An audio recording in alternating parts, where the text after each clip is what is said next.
The soft hum of the city was just beginning to stir as I pulled into the underground parking garage of Titan Freight Solutions. Seattle's misty morning air clung to everything like a second skin. I tightened my coat around me, trying to push away the hollow ache still lodged deep in my chest. My name is Madison Clark, 32 years old. Until exactly 2 minutes ago, I was the senior operations manager for the Pacific Division. The heart of Titan Freight's success story. 5 years of blood, sweat, birthdays missed, vacations sacrificed, all dedicated to building something real, something lasting, and now, all of that had been reduced to a single cold message blinking at me from my company-issued laptop. Subject: termination of employment. Clear your workspace by the end of today. Human resources will process your exit paperwork. Failure to prioritize operational needs during critical periods demonstrates a misalignment with Titan's core values. The words blurred before my eyes. Not even a meeting, not even a phone call, just an email. I sat there frozen, my hands numb on the keyboard. For days was all I had taken to bury my brother, the last of my family. After a sudden accident ripped him away from me, I had even rushed back early, hoping to make up for lost time. But apparently, grief was an inconvenience Titan couldn't afford. A fresh line in the email caught my eye. We require team members who place Titan's objectives above personal circumstances. I let out a slow, shaky breath. As if mourning my brother was a careless choice I had made, I looked around my office, taking in the framed photos on the shelf. Snapshots of the department we had built together, awards, thank you notes. A mug from my first Christmas party with the team that said, "Titan Family Forever." The irony made my stomach twist. I reached for my phone with a steadiness that surprised even me. First, I took a picture of the email, then I forwarded it to my personal account. Finally, I powered down the laptop. For the last time. No tears. No rage. Not yet. Instead, a sharp, icy clarity settled over me, colder than the Seattle drizzle outside.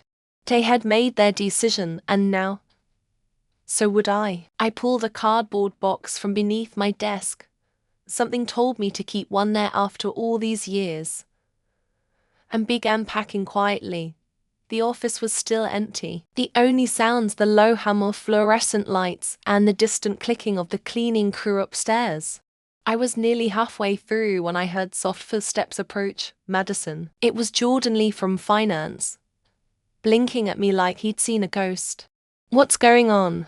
"I've been let go," I said simply, wrapping my brother's framed photo carefully in a spare scarf. "What?" His voice pitched upward. "Why, you just came back. Everyone knows about your brother. This can't be right." I gave him a tired, small smile. Apparently, grieving makes me bad for business. Jordan opened his mouth, then closed it, his face cycling through confusion, anger, disbelief. "You want me to go get?" he started, but I raised a hand to stop him. "No fights, no scenes, just ... Let it be." I saw it in his face. The flicker of helpless loyalty.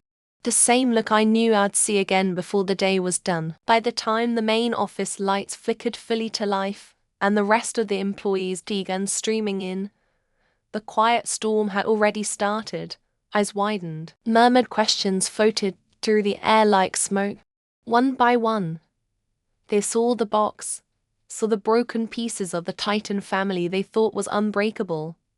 One by one, the people I had led, coached, fought for, and celebrated with, stood frozen, as if the ground beneath their feet had cracked open. And still, I said nothing. I would not give Titan the satisfaction of seeing me crumble. No, I would rise, and in time, they would regret underestimating what grief could teach a woman about survival. The fall had begun, and so had my silent, Patient revenge. The cardboard box grew heavier in my arms, though it contained little more than memories now. A few framed photos, a potted succulent, a plaque recognizing 5 years of outstanding leadership. Irony, it seemed, had a sense of humor sharper than any blade. As I turned a corner toward the elevators, the murmurs around me thickened into a low, simmering wave. People who once stopped by my office daily now stood frozen mid-task, their faces a complicated tangle of confusion, sympathy, and fear. I kept my eyes forward. Dignity first. Always. The elevator doors slid open with a soft chime, revealing 2 men deep in conversation. One of them was Derek Hunt, the man who had authorized my termination. Eyes met for a split second. A flicker of discomfort crossed Derek's otherwise smug expression. Then, just as quickly, it vanished behind a corporate mask of indifference. "Clark," he said with a short nod. As if addressing a stranger, I stepped inside the elevator, the box still in my arms, and faced forward. Derek didn't follow. Coward, the doors closed. Downstairs, Human Resources was waiting. The HR office at Titan Freight Solutions was all sterile whites and sleek grays. Design, no doubt, to give the illusion of neutrality. But as I stepped inside, I could feel the tension humming beneath the surface. Isabella Green, the HR manager, sat behind a polished desk, her hands clasped tightly as if trying to anchor herself. "Madison," she greeted softly, her voice tinged with genuine regret. "I'm so sorry we're meeting under these circumstances." I placed my box down carefully, straightening to meet her gaze. "I imagine you're just doing your job," I said evenly. Her shoulders slumped slightly. "I wish it were that simple." She slid a stack of documents toward me. Severance package, 2 weeks pay, non-disparagement agreement, reminder of my non-compete clause. All perfectly legal, all perfectly heartless. I flipped through the papers with the mechanical precision of someone checking a coffin before it's closed. "Why now?" I asked quietly, looking up. Isabella hesitated, glancing toward the closed door as if afraid someone might overhear. "This ISN single quotes the ... typical," she admitted under her breath. "No performance warnings, no write-ups, no PIP. Just ... termination." I tilted my head, studying her. "There was pressure," she whispered finally, "from higher up, not just Derek." An unexpected chill slid down my spine. Pressure from higher up. It was bigger than one man's pettiness. It was systemic, strategic. Betrayal, not just personal, but institutional. I took out my phone and showed her the email I'd forwarded to myself earlier. Her lips pressed into a thin line as she read it. When she looked back at me, something fierce had replaced the nervous sympathy in her eyes. "This isn't over," she said softly, almost like a vow. "I know," I replied, and for the first time that morning, I meant it. Outside the building, the September air hit me like a slap. Brisk, damp, biting. I placed the box carefully in the trunk of my car and sat behind the wheel, gripping the steering wheel tightly. My whole body trembled, not from weakness, but from the effort of holding everything inside. The urge to scream was almost unbearable, but I didn't. Instead, I closed my eyes and let the silence settle. "Breathe, Madison. One betrayal wouldn't define me. One email wouldn't end me. They had fired me, yes, but they had also freed me." My phone buzzed, dragging me back to the moment. A message from Elena Alvarez, my senior analyst. "This is wrong. We're with you. What's our next move?" Another from Tyson Reed, my client relations lead. "Madison, call me. We can't stay here without you." More and more messages poured in. A flood of outrage, loyalty, heartbreak. I wasn't alone, and Titan had made a grave miscalculation. In firing me, they hadn't just lost a manager, they had ignited a revolution. I stared out at the grey Seattle skyline as a single thought crystallized in my mind. They think they've ended me, but I've only just begun. The late afternoon rain pattered softly against my windshield as I sat in the driver's seat, the engine idling in the Titan Freight Solutions parking lot. The place where I had built an empire with my bare hands, only to watch it crumble with a single email. My phone vibrated against the console, pulling me from my thoughts. Unknown caller. I stared at the screen for a moment, hesitation coiling in my gut like a living thing. Then, without quite knowing why, I answered. Madison Clark. A deep, steady voice asked, "Speaking. This is Evan Cole, CEO of North Star Logistics. We met briefly at the Pacific Freight Summit last year. I've been following your career for some time." I sat up straighter, my pulse quickening. "I heard what happened today," he continued. "Word travels fast in this industry, especially when companies shoot themselves in the foot." I gave a hollow little laugh despite myself. "I appreciate your concern," I said cautiously. "It's more than concern," Evan said. "It's opportunity." The rain intensified, drumming against the roof like a second heartbeat. "I'm listening," I said. 15 minutes later, I sat across from Evan Cole in the private dining room of a boutique hotel downtown. He was exactly as I remembered. Tall, broad-shouldered, with steel-gray hair and sharp, penetrating eyes that missed nothing.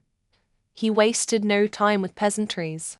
"We need someone to lead our Pacific Northwest division," he said, sliding a folder across the table to me. "Someone who knows the terrain.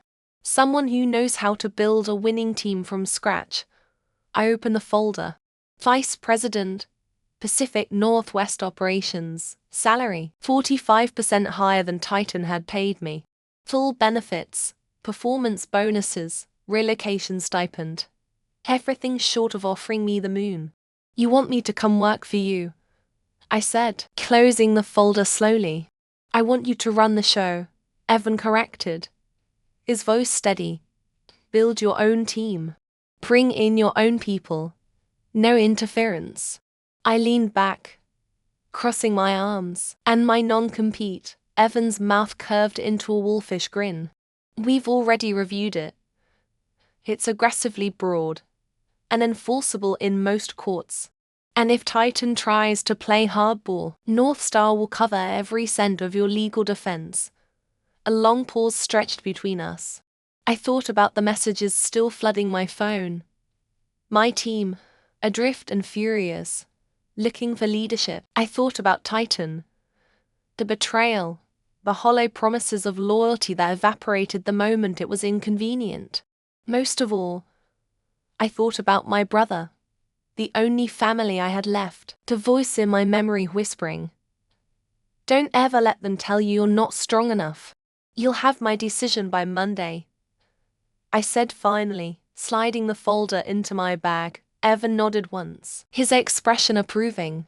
"Good, take the weekend, think it over." As I stood to leave, Evan added quietly, almost as an afterthought, "Oh, and Madison," I turned. "You're not the only one Titan's discarded lately. They've made enemies they don't even realize yet. And some of us are very, very patient."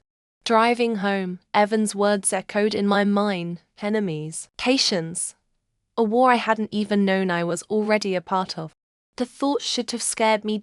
Instead, a slow, burning determination began to take root inside my chest. Titan thought they had silenced me. They had no idea. They had just handed me the match to light the fire that would burn down their ivory tower. And this time, I wouldn't be standing alone. The cafe was tucked into a quiet corner of Belltown, far enough from Titan's offices that I wouldn't risk running into old colleagues. Or worse, management spies. The rain had let up by the time I pushed open the door. Inside, the air smelled like roasted coffee beans and fresh pastries, a stark contrast to the tension knotting my stomach. I chose a booth in the far back, my eyes instinctively scanning the room like I was planning a secret meeting. Which, in a way, I was. One by one, they arrived. First Elena Alvarez, her usually sharp eyes dulled by exhaustion, burning with something fiercer underneath. Then Tyson Reed, dropping heavily into the seat across from me, his jaw tight. Next, Maria Chen, our operations analyst, clutching a soggy umbrella like a weapon. Soon after, Dominic Shaw and Sophia Bell, both from client relations, followed by Caleb Morris, our lead strategist. By the time we were all gathered, the tension was thick enough to cut with a knife. We ordered coffee out of habit, though no one touched theirs. No one spoke, waiting for me to say the first word. I took a breath. I'm not here to tell you what to do, I began, my voice low but steady. You have stable jobs. You have to think about what's right for you, for your families. Tyson leaned forward, his hands fisting on the table. They fired you for grieving, Madison, he said, his voice rough. You think we're just going to pretend that's normal? I don't want you risking your careers because of me, I insisted. Maria shook her head sharply. We're not. We're doing it because of what they showed us. If they can do it to you, they can do it to any of us. A murmur of agreement circled the booth. We're already looking at the door, Elena added. The only question is whether we walk through it alone or together. I closed my eyes for a moment, overwhelmed by the fierce loyalty radiating from them. When I opened them, my voice was clearer. North Star has offered me a leadership role, I said, carefully watching their reactions. I'll be able to build my own team. But I can't, and won't, promise you anything. Sophia smiled. A small, hard smile. We're not asking for promises, she said. We're asking for a chance to work somewhere we're respected. I exhaled slowly. Then here's the plan, I said. You apply. Separately, formally. No direct links to me. No group moves. Staggered applications over 2 weeks. And Titan, Caleb asked. I smiled grimly. Let them rot in the mess they created. Over the next few days, we moved like ghosts. Inside Titan, rumors swirled. Why had the Pacific Division gone silent? Why were performance reports late? Why were clients calling with concerns? No answers, only growing panic. I heard whispers from trusted sources inside the building. Derek Hunt was scrambling, trying to assign my former workload to underprepared managers. Senior executives were questioning the abruptness of my termination. Some board members were quietly furious after losing one of Titan's most profitable divisions to chaos. And through it all, the emails and messages kept coming. They're asking us to cover 2 jobs now. No raises, no bonuses. Client complaints are piling up. Derek's blaming everyone but himself. People are scared. Madison, no one trusts management anymore. Then, late one night, I received a message that made my blood run cold. From an anonymous number. It wasn't just Derek. The order to terminate you came from the very top. Titan needed a scapegoat to cover financial realignment before the annual report. Beneath that message was a forwarded internal memo, stamped confidential, outlining plans to quietly terminate high-salaried employees under the guise of performance realignment to improve the company's quarterly optics for investors. I sat back, stunned. This wasn't just corporate cruelty. This was calculated corporate fraud. They hadn't fired me because I was grieving. They had fired me because it was profitable. The storm was no longer gathering. It had already begun, and soon, Titan Freight Solutions would learn what happened when you tried to bury people who knew how to grow through the ashes. Saturday morning dawned grey and heavy, like the sky itself knew something was coming. I sat in my small apartment. The anonymous memo spread across my dining table like a war map. Titan hadn't just wronged me. They had built an entire strategy around sacrificing people like me. Loyal, hard-working employees to pad their quarterly reports, and now the world was going to know. My phone buzzed sharply at 8:12 a.m. A text from Tyson. Emergency meeting. Derek's panicking. They can't find half the files you organized. Wilson Group is threatening to pull out. I allowed myself a small, grim smile. The Wilson Group was one of Titan's biggest accounts, and one of my personal successes. Without the meticulous planning I had built, Titan's house of cards was already starting to sway. Stay calm, I texted back. Document everything. Record if possible. I had no intention of suing. The evidence was a currency far more valuable than outrage. By midday, the text came faster. Derek just accused 3 department heads of sabotage. Elena said half the managers want to resign if this keeps up. HR is having crisis meetings all day. Word is they're preparing more layoffs. It was happening even faster than I had anticipated. Titan wasn't just bleeding talent, they were bleeding credibility. And in our industry, once clients smelled chaos, they ran. That afternoon, another message arrived, this time from Isabella Green, the HR manager who had handled my exit. Call me. It's urgent. I hesitated, then dialed. Isabella answered almost immediately. Her voice tore. Madison, listen, she said. They're prepping a cease and desist letter against you, claiming you violated your non-compete by interfering with current employees. I almost laughed. I haven't reached out to anyone, I said truthfully. I know, Isabella said, but they're desperate. They think if they threaten you, they can stop the bleeding. A pause. They're scared. Madison, really scared. I leaned back in my chair, feeling the steady pulse of inevitability thudding through my veins. Let them be, I said quietly. One more thing, Isabella added, lowering her voice even further. There's an internal audit happening Monday. The board is investigating Derek's department, and ... They have your termination email. My heart skipped. They saw the language about bereavement leave. Yes, Isabella said. And the confidential memo too. Someone leaked it. For the first time in weeks, I felt the real, sharp flicker of hope. This wasn't just my fight anymore. The system that allowed Titan's cruelty was beginning to cannibalize itself. That night, I met with Evan Cole and the North Star executive team. We sat around a long polished table, city lights glittering through the windows behind them. They've already sent the first legal threat, I said, sliding a copy of the cease and desist letter across the table. Evan barely glanced at it before tossing it aside. Our lawyers are ready, he said simply. Let them swing, we'll knock them down. He leaned forward, voice quiet but fierce. Madison, make no mistake. We're not just hiring you. We're building around you. The weight of his words settled into my chest, heavy and humbling. They believed in me.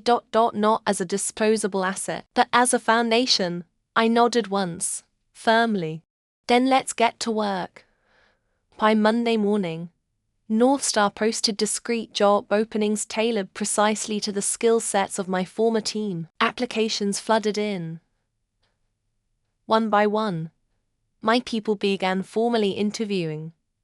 No ties to me, just highly qualified candidates in high demand. Titan didn't even see it happening. They were too busy fighting fires to realize the building was already collapsing. At 10:43 a.m., another text from Elena. Wilson Group officially pulled their account. Effective immediately at 11:15 a.m. From Maria, 3 clients have requested meetings to discuss service inconsistencies. At 12 p.m. Tyson. Derek's locked in the executive conference room. HR's grilling him about wrongful terminations. And finally, at 30 p.m., a message from an unknown number. Good luck at North Star. You deserve better. A friend inside Titan. I closed my eyes, the reality sinking in. This wasn't just a professional victory. This was a reclamation of dignity, of loyalty, of everything they thought they could take from me without consequence. They had lit the match themselves. I had simply stepped back and let the fire burn. By the time Tuesday morning rolled around, Titan Freight Solutions wasn't just wobbling, it was hemorrhaging. And the sharks could smell blood. At 9 a.m. sharp, my phone buzzed with an incoming call. Caller ID. Wilson Group. I answered with steady professionalism, even though my pulse raced. Madison Clark. I said.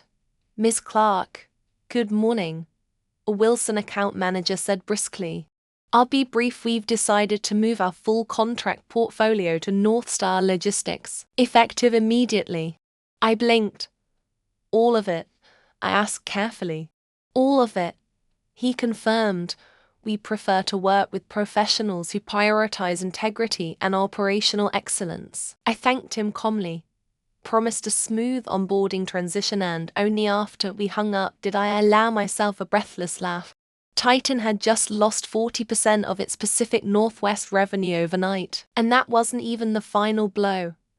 By Wednesday, Elena, Titan, Maria, Caleb, Sophia, and Dominic had all received formal offers from North Star. Better titles, better salaries, better futures. By Friday, all 6 had accepted. One by one, they submitted their resignations to Titan, each a carefully written, blisteringly polite notice that didn't leave room for misinterpretation. The shockwaves rippled through the industry within hours. Titan's board scrambled to contain the fallout, issuing bland public statements about strategic restructuring and commitment to operational excellence. That everyone in the freight and logistics world knew the truth. Titan Freight Solutions was imploding, and it had no one to blame but itself. Despite the quiet satisfaction blooming in my chest, part of me remained wary. Winning wasn't without cost. The people who stayed behind at Titan, the ones who couldn't leave yet, would bear the weight of leadership's greed and cowardice. Good people. People who deserve better. And as the media picked up the story of Titan's internal order, the wrongful termination leaks, and the mass client exodus, my name became a silent footnote whispered in corporate circles, not as a villain, but as the spark that had set a dying forest ablaze.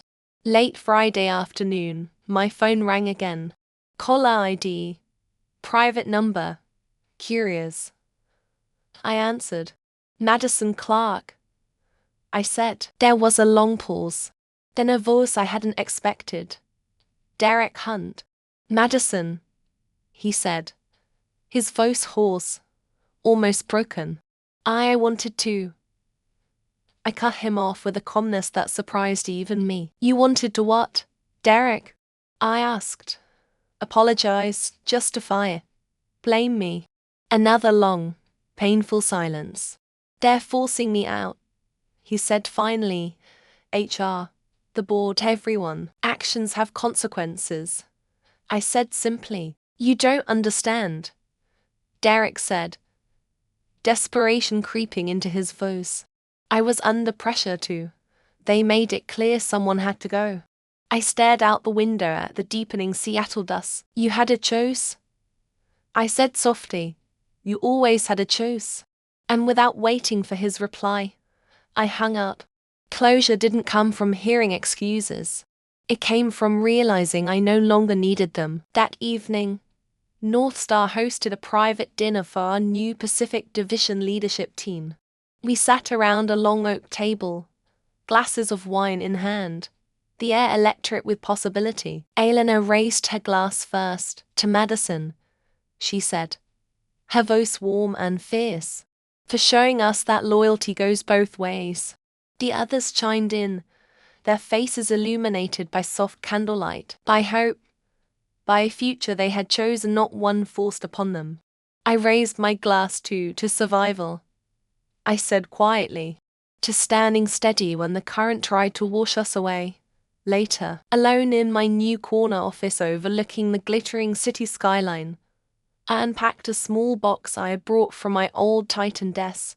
Inside, my little cactus, still alive, Still stubbornly growing, I placed it carefully on the windowsill, where it could soak up the morning sun.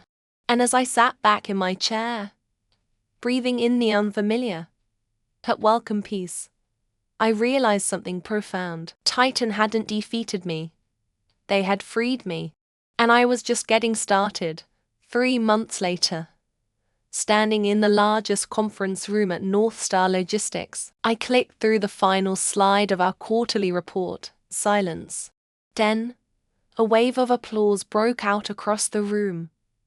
Sharp, earnest, resounding. 32% revenue growth in the Pacific Northwest Division.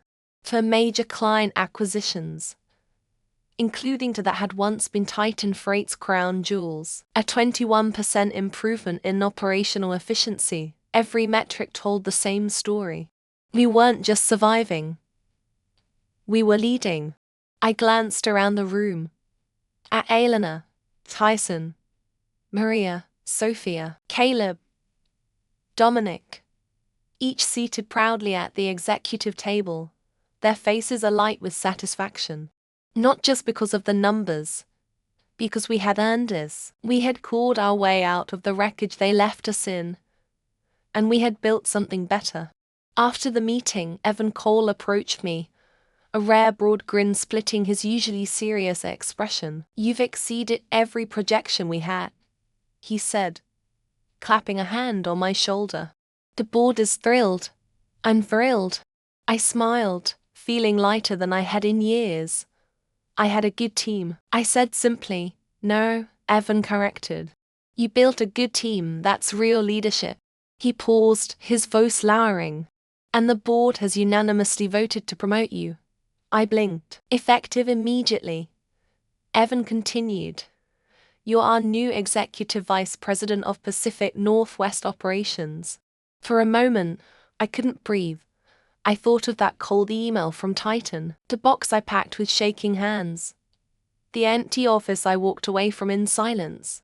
I thought of my brother, gone too soon, who had once told me, "When they try to break you, that's when you stand the tallest." And I thought of the river, always moving, always relentless, but the rocks beneath unmoving, unbreakable. Tears pricked at the corners of my eyes, but I forced them back. I wasn't here by accident. I was here because I stayed steady when the world tried to wash me away.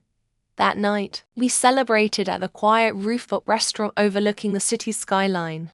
The air was cool, the lights glittering like stars scattered across the black velvet of the bay. We toasted with champagne and laughter. Not just to promotions, not just to numbers, but to everything we had survived together. Sophia clinked her glass against mine and grinned. "To Madison," she said. "The rock in the river." The others cheered, the nickname sticking instantly. It wasn't about stubbornness. I realized it was about resilience, about refusing to let the worst moments define us. Weeks later, as autumn began to paint Seattle in shades of gold and crimson, a small package arrived at my office. Inside, my old cactus, the one from Titan, carefully wrapped and thriving, taller now, a little tougher. Tucked beneath the pot was a handwritten note. "Found this during office clearouts. Thought it should be with someone who knows how to survive storms." A friend, no signature. But I didn't need one.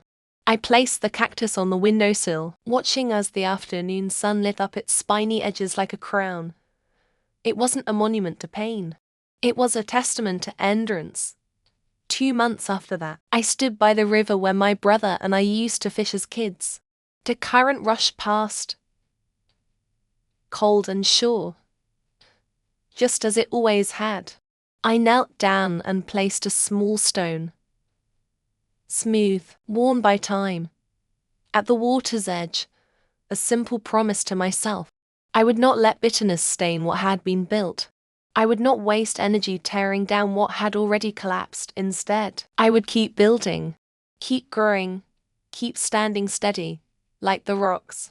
Always like the rocks, 1 year later, the skyline of Seattle shimmered under a crisp blue sky as I walked into the North Star Leadership Summit.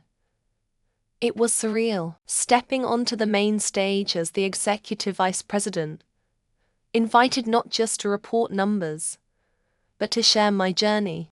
The auditorium was packed. Hundreds of employees, clients, partners, all waiting. I stood at the podium, the lights warm against my skin, and looked out at the crowd. I could see my team scattered through the audience. Elena, Tyson, Maria, Sophia, Caleb, Dominic, their faces steady and proud. I took a breath, grounding myself, and I began. I used to believe that loyalty was enough. I said, my voice steady, that if you worked hard, stayed late, pushed through the hard days, it would be recognized, rewarded. A murmur of recognition rippled through the room. But sometimes, I continued, the very people you serve will ask you to sacrifice your humanity for their bottom line.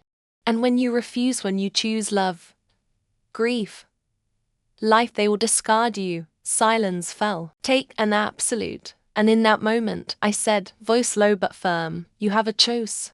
You can crumble, or you can stand steady, like the rocks in a rushing river, and let the current carve you into something stronger. After the speech, dozens of people came up to me. Young managers, interns, even senior directors.